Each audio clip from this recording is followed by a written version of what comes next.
Eu fui convidado para dar uma sequência de aulas onde eu deveria citar a liderança corajosa. Eu fiz uma pergunta. O que seria liderança corajosa?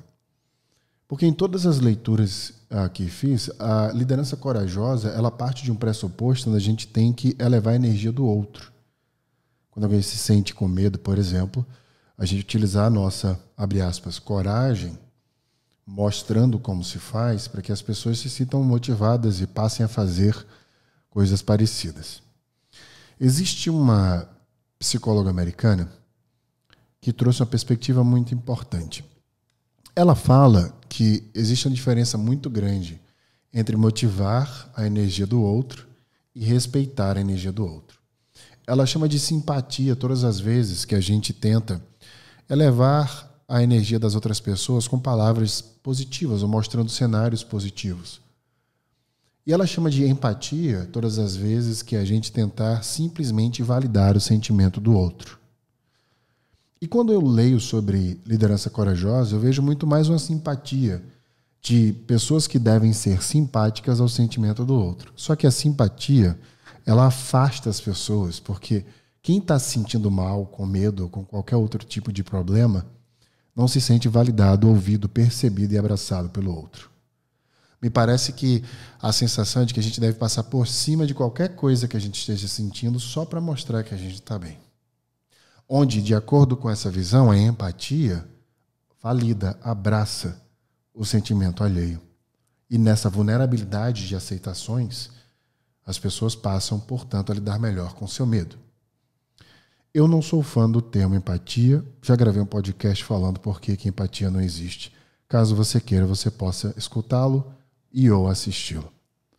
Mas é interessante essa teoria, porque eu trocaria a palavra simplesmente simpático e empático por simpático e complacência. Quando a gente simplesmente entende as outras pessoas por abraçar o que elas sentem, validando isso.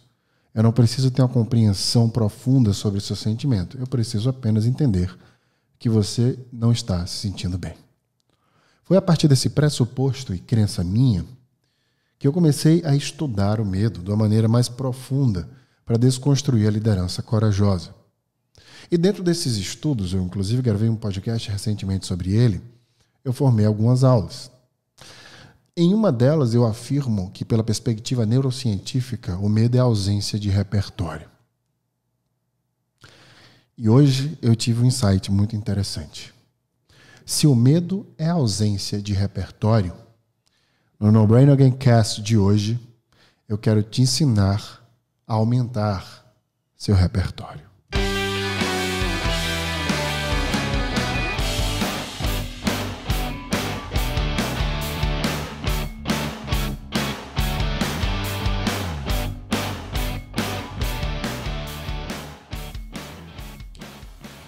Você já sabe, e eu sempre vou lembrar que o No Brain Again Cast, o que já foi 12º maior podcast de negócios do Spotify no Brasil, não sei que colocação está hoje, por isso que eu falei o que já foi, é uma produção da Become School, essa escola de cursos e mentorias executivas que você pode achar no Instagram pelo @become.school, escola em inglês. Se a gente parar para avaliar a nossa própria personalidade, no exercício que eu sempre faço, e eu já falei aqui várias vezes, de quem é você, a gente vai entender que poucas vezes a gente vai escrever essa personalidade nessa pergunta. E nesse exercício de saber quem nós somos, eu preciso resgatar alguns pontos para que a gente possa ter um plano de ação depois desse episódio, para que você aí sim tenha um repertório aumentado. A nossa personalidade é formada ainda nos primeiros anos. A nossa percepção ainda é formada quando o cérebro ainda está em formação, em algumas camadas aí das nossas infâncias.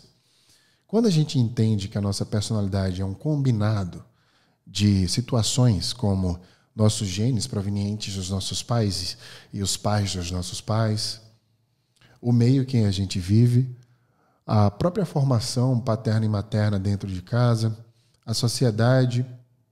Quando a gente tem esses parâmetros, inclusive antropológicos, a gente começa a entender que a nossa personalidade são fragmentos de vários contextos e variáveis incontroláveis. E é claro que tem uma soma única que nos faz que nós somos, nos traz essa unidade de sermos quem nós somos. Só que essa unidade vai se perdendo ao longo do tempo. E a gente não consegue se posicionar como um ser único. Por mais que a gente diga de forma motivacional que somos todos únicos, será que somos mesmo?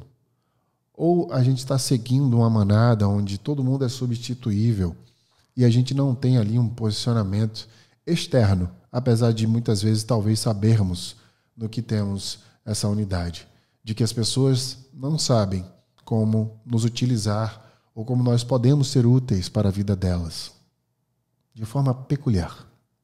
É sabido que o nosso DNA é peculiar. Ele é construído de uma forma única. Portanto, seria inclusive lógico dizer que um ser proveniente de um sequenciamento de DNA único vai ser único no mundo. Isso é no âmbito fisiológico. No âmbito mental, a gente é invadido de tantas formas para ser moldado e talhado e trabalhado de uma forma que a gente acaba se vendo confuso sobre quem nós somos e o que é essa unidade. Eu vou te fazer buscá-la agora. Primeiro, eu quero que você entenda que para você entender como você é único e se posicionar nessa unidade, você precisa primeiro buscar as coisas que você adorava fazer no passado. Eu lembro que eu dei mentoria para uma pessoa que falava que adorava balé e hoje ela trabalha num banco. E que essa mentoria coletiva fez com que ela resgatasse esse sentimento bonito, profundo e guardado de quando ela era bailarina. O que é que ela fez com esse sentimento? Então, se o primeiro passo é você resgatar coisas que você adorava do passado, o segundo é dar uma atitude para ele. Então, liste todas as coisas que você fazia, que você adorava tanto. No meu caso, por exemplo, eu adorava jogar handball, futebol de salão, vôlei de praia, por exemplo. Listei tudo isso. O que é que eu vou fazer com isso? É um plano de ação. Como eu posso ativar e experimentar essas coisas de outras formas? Coisas simples como, por exemplo, resgatar jogos de tabuleiros ou videogames que eu jogava no passado e ensinar minha filha a jogá-los. Já virou uma coisa minha e dela, por exemplo. Isso, de alguma forma, vai ativando aquele preenchimento.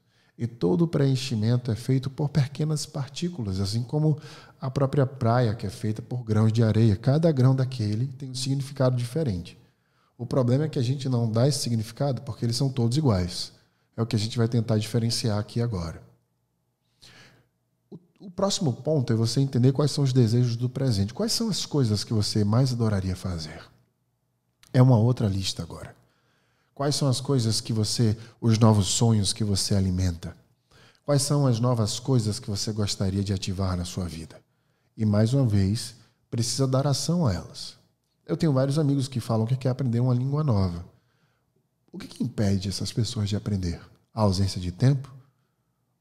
Ou a abundância em desculpas?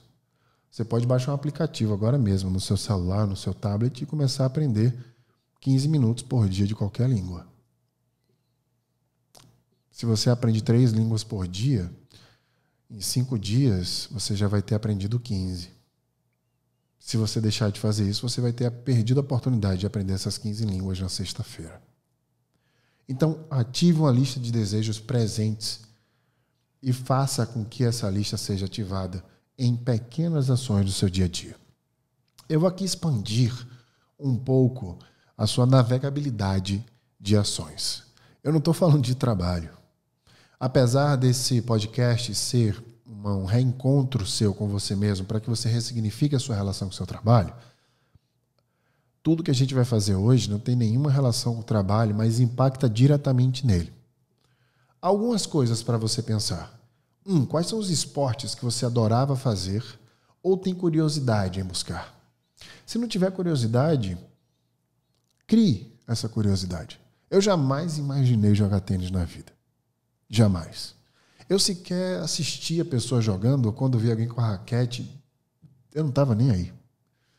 Hoje em dia, eu considero um dos melhores esportes que eu já fiz na vida. E olha que eu já fiz bastante esportes diferentes. Então tente fazer uma lista de esportes diferentes que você pode fazer, dos aquáticos aos terrestres. Tenho amigos que hoje estão aprendendo a voar, por exemplo, em ultraleve, bimotor. Enfim, outros estão aprendendo a controlar drones, que não necessariamente seja um esporte tão conhecido, mas novos esportes. Outros estão aprendendo a andar de skate, uma coisa que eu via na rua todo mundo fazer antigamente. Hoje a gente está vendo uma reinvenção desse esporte. Comidas, por exemplo, cozinhar tipos de comidas diferentes e comer, provar comidas de países diferentes. Muitas vezes eu conheço pessoas e quando marco algum encontro em algum lugar para poder conversar, eu levo para um restaurante que eu tenho curiosidade de conhecer e eu noto que a pessoa nunca tinha ido para um restaurante indiano, chinês, por exemplo. Então, se convide a isso, a descobrir novos sabores. Fazer viagens, e não precisa ter tanto dinheiro para viajar para o exterior. Pode ser viagem para o seu próprio estado, para o agreste do seu estado, se tiver, para o sertão, se tiver, para os interiores, para o litoral. Ou seja, explorar, final de semana ali, outra acolá, tentar sair do seu eixo, do seu dia a dia.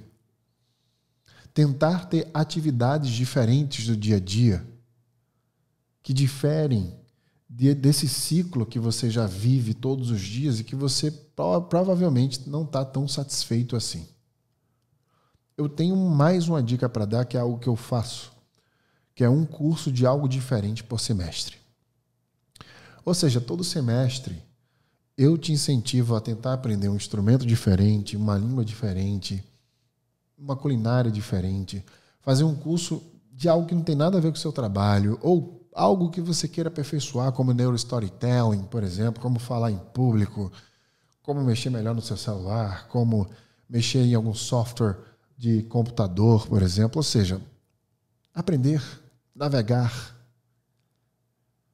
A vitalidade da vida está nisso. Quando a gente olha para uma pessoa que está amadurecendo, a gente admira ela pelo conhecimento que ela tem da vida. Mas que tipo de pessoa vai ser você se você amadurecer sem colecionar esses conhecimentos? Se a gente ficar focado numa coisa só o tempo inteiro. Saber viver não tem a ver com ter. Saber viver tem a ver com experimentar. E quem experimenta, aprende. Portanto, na vida vence aquele que se expande e expande a capacidade de aprendizagem. É do verbo ser, aquele que busca saber e entende que buscar é muito mais importante do que o próprio saber.